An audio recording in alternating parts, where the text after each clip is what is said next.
Oi, gente! E aí?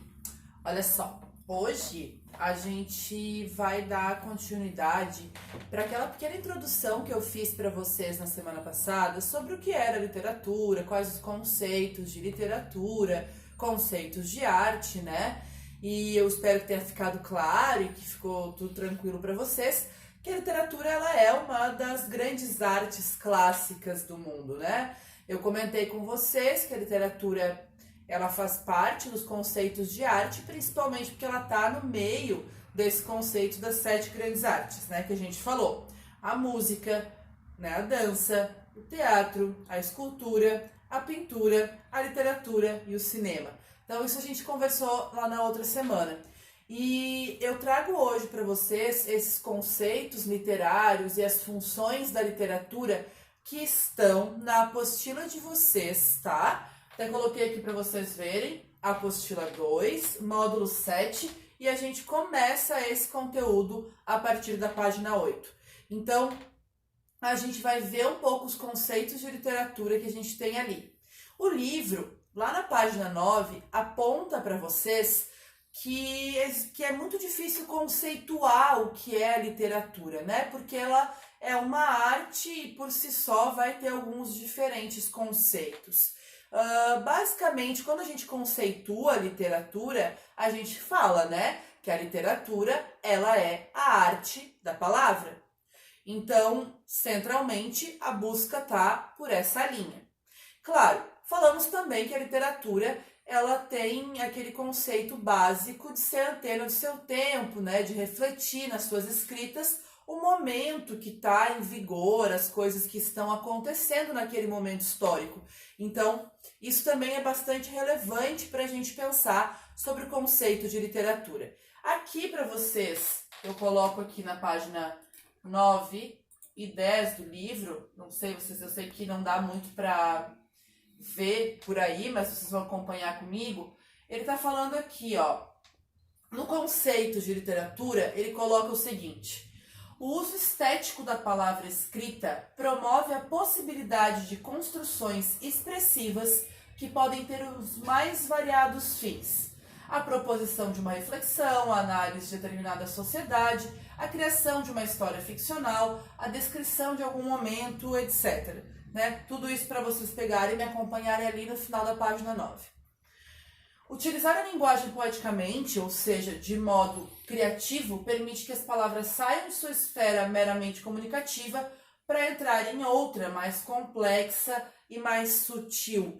É bom aqui a gente entender que a literatura e a linguagem literária que a gente conversou, né, que é uma linguagem muito mais conotativa, é uma linguagem que se utiliza de figuras de linguagem, é uma linguagem que se propõe a reflexão e, centralmente, gente, uma das principais funções da literatura é a capacidade que ela tem de tirar o leitor da sua zona de conforto, tá?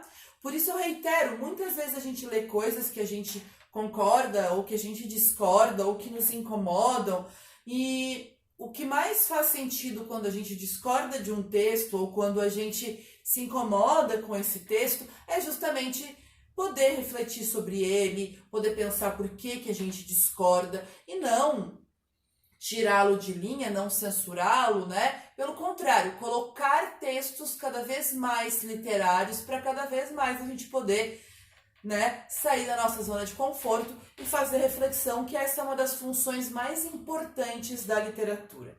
Junto com essas funções da literatura que a prof falou agora, de tirar a gente da zona de conforto, de refletir, a gente tem 3 funções que estão aparecendo para vocês também ali na apostila.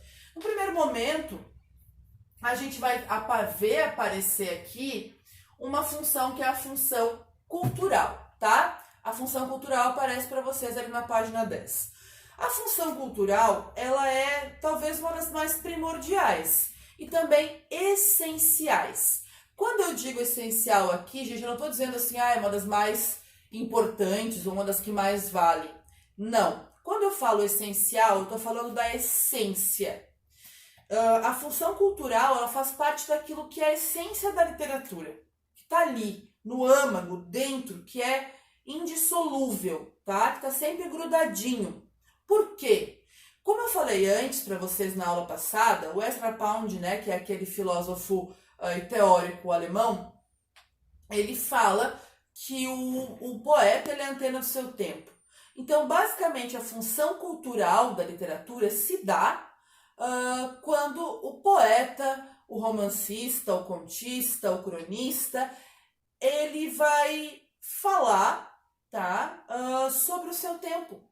Vai mostrar a sua cidade, vai mostrar o seu país, vai mostrar, às vezes, coisas que se comem no seu país, artistas do seu lugar, vai falar sobre o tempo, né? Se é calor ou se é frio. Para vocês terem uma ideia da função cultural da literatura, fica até uma dica para vocês assistirem um TED, tá? Da Chimamanda Ngozi, que é uma escritora africana, que ela é da Nigéria, tá? Ela é nigeriana, e ela fala nesse TED as seguintes coisas, assim, eu passei minha vida inteira lendo coisas europeias, e aí eu ficava imaginando flocos de neve, ou então ventos frios que gelam as flores.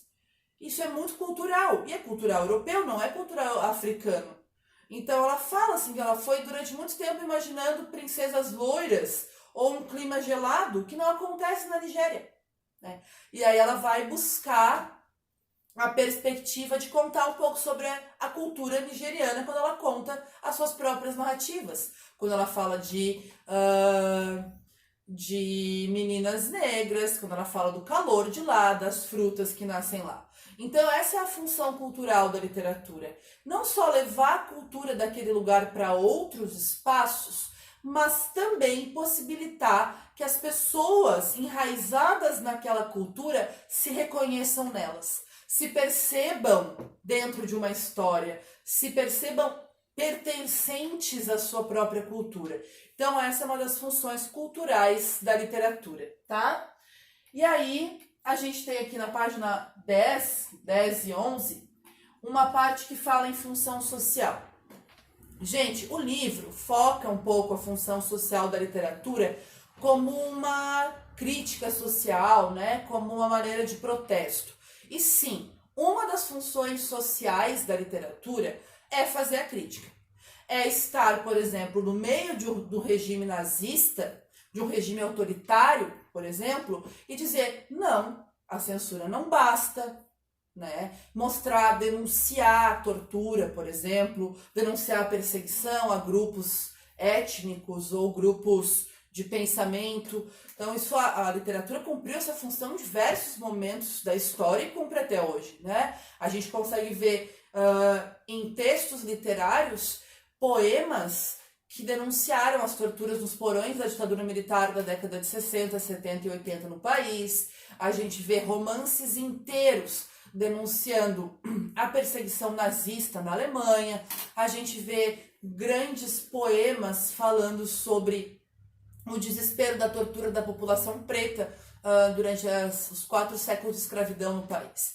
Então, essa é uma das funções sociais da literatura. É a denúncia, é a crítica, tá? Muitas vezes a literatura é usada, inclusive, como um grito de socorro, um grito de denúncia, para que as coisas possam mudar na sociedade em que aquele escritor ou escritora está inserido. Então, uma das funções sociais é essa. Mas tem mais função social. Tem função social não só de denúncia, tem função social de mostrar como que determinado grupo que pensou a mudança de uma comunidade conseguiu fazer aquela mudança. E aí conta-se essa história. A gente pode ver isso em alguns movimentos que aconteceram nas comunidades, nas favelas aqui no país. A gente vê também outras questões da igreja, a própria Pastoral da Juventude. Eu sei que tem uma galera aí que tá no grupo de jovens do colégio, tá no grupo de jovens da igreja. A Pastoral da Juventude Estudantil, por exemplo, tem alguns contos numa coletânea de livros da PJE que fala sobre a construção da igreja solidária, da igreja humana, e é uma função social, não é uma denúncia, mas é uma comemoração da função social dos grupos de jovens, por exemplo. Então, a função social se dá tanto na denúncia quanto no mostrar a possibilidade de uma nova sociedade, ou então de mostrar ações sociais que foram mudando uma comunidade, tá? E por último, aqui a gente tem também a questão da função estética, que aparece na página 11 para vocês, que é a função que fala sobre a beleza da palavra. Eu acho que essa é uma das que vocês mais brigam. Eu até comentei em algumas turmas aí semana passada, quando a gente fez as nossas videochamadas, que, assim, a gente lê um texto que é difícil, que tem palavras estranhas e tal, é uma das funções da literatura, que é a função estética. Deixar as rimas bem feitas, o ritmo bonito, usar as palavras mais elaboradas, tentar se utilizar às vezes de palavras super populares ou super regionais, também para se utilizar disso na literatura, para transformar esteticamente um livro. Então, é comum, gente, muitas vezes a gente se deparar com livros com palavras difíceis, mas isso é uma proposta da gente repensar aquilo que a gente conhece, de se aprofundar na linguagem, se desenvolver, né, para a gente poder escrever um bom texto, para a gente poder ser um leitor mais aprofundado, para além disso também apreciar a própria palavra, né? Um bom poema nos dá essa questão do ritmo, da musicalidade, nos possibilita o desenvolvimento, o desenrolar da palavra. Aqui no livro, na página 11, vocês podem ver o seguinte: função estética. Como acontece com todas as artes, a literatura também pode gerar prazer estético e permitir que o leitor experimente diversos sentimentos a partir do contato com ela. Então, o prazer estético também é o quanto ela pode nos emocionar, o quanto ela pode nos tocar. E ele dá o exemplo de um poeta, que é um poeta lindíssimo, que é o Manuel de Barros, que ele é lá do centro do país, né? Um lugar que a gente, inclusive, nem vê muitos escritores ali do Mato Grosso. E ele bota aqui, ó, lá na página 12 para vocês acompanharem. A maior riqueza do homem é a sua incompletude. Nesse ponto sou abastado. Palavras que me aceitam como eu sou, eu não aceito.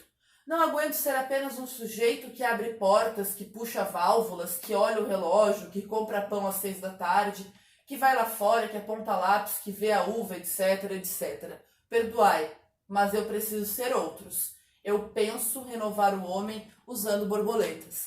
Então, ele faz uma metáfora das borboletas com as palavras, né? Mostrando que não aceita palavras que ele já conhece, ou que ele já sabe, ou que são comuns, porque ele quer renovar-se. Ser incompleto significa estar sempre se completando. Então, é essa beleza das palavras que a gente vê na função estética, tá? Para a gente finalizar essa aula, a gente não vai finalizar todo o capítulo hoje, tá? Semana que vem tem a outra parte desse módulo, mas para a gente finalizar, tá falando sobre a linguagem literária, que é uma coisa que a gente já vem conversando desde o início das nossas aulas, tá? E aqui ele fala assim, ó, quando uma palavra é ressignificada, ela assume um caráter conotativo ou figurado, ou seja, passa a ter uma esfera criativa e mais associada à arte. Por isso que a linguagem literária é mais conotativa, ela usa figuras de linguagem, ela se desenvolve a partir de várias perspectivas de olhares, ela não tem comprometimento com a realidade, porque se a linguagem literária tivesse comprometimento com a realidade, nós jamais teríamos nas nossas mãos, por exemplo, Harry Potter, ou então O Senhor dos Anéis, ou então, sei lá, coisas bem básicas como o Diário de uma Banana, né? Que são criações fictícias. A literatura ela pode se comprometer com a realidade, pode se dar o direito de falar das coisas reais, mas também pode e deve se dar o direito de fazer ficção, que é um dos princípios da literatura, tá? Então, aí, quando vocês querem dar uma olhada sobre a linguagem literária, também está lá na página 12. Para a gente finalizar essa aulinha, a gente tem aqui duas coisas que estão aqui na página 13, que fala assim, ó, conceitos básicos da teoria literária. E ele apresenta para vocês dois conceitos, a mímese e a verossimilhança. Gente, a mímese, ela é um conceito grego, lá na Grécia Antiga, um conceito clássico de literatura, tá? Que é a tentativa da arte de reproduzir a realidade. Uma espécie de cópia da realidade. Os gregos trabalhavam isso com a ideia da cópia da beleza, né? Porque para eles a arte se refestelava em reproduzir a beleza, em copiar a beleza para um texto, para uma figura desenhada, para uma escultura, até mesmo para arquitetura, por exemplo. Então, a questão da mímese é uma tentativa de copiar a realidade na arte, tá? E depois a gente tem a verossimilhança. A verossimilhança ela tem dois caminhos. A verossimilhança, na verdade, ela não passa de lógica. Quer dizer, se eu escrever um texto em que eu estou fazendo lá todo um mundo fictício, e esse mundo não tem pé nem cabeça e não se cruza, né? Parece que não tem uma coisa que cruza com a outra, não tem uma coisa que conversa com a outra, eu estou fazendo aquilo errado. Tá? Eu estou fazendo aquilo sem pé nem cabeça, sem lógica, e as pessoas não vão acreditar no mundo que eu criei, mesmo que aquilo seja uma ficção. Então, a verossimilhança é uma criação lógica do mundo proposto pelo autor, né? Então, a gente vê dois tipos de verossimilhança, a externa e a interna. A externa é quando o autor quer se comprometer com a realidade, vai lá e tenta ao máximo mostrar a realidade tal como é. Uma tentativa de semelhança com a verdade. O autor ele nunca vai conseguir copiar a realidade tal como ela é, porque não existe possibilidade da gente ver o mundo só a partir de um olhar. Então a gente está vendo o olhar que o autor está lançando para a realidade, tá? E quando a gente faz isso, a gente percebe que ele vai tentar ao máximo se cercar da realidade, e isso é a verossimilhança externa.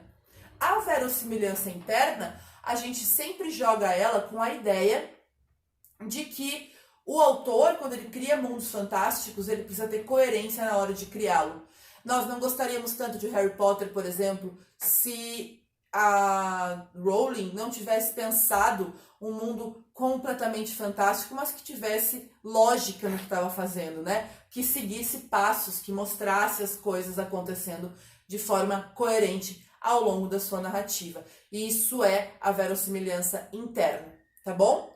Então, assim, gente, eu vou colocar para vocês exercícios. Dessa vez não vai exercício da plural, vai só exercício do livro.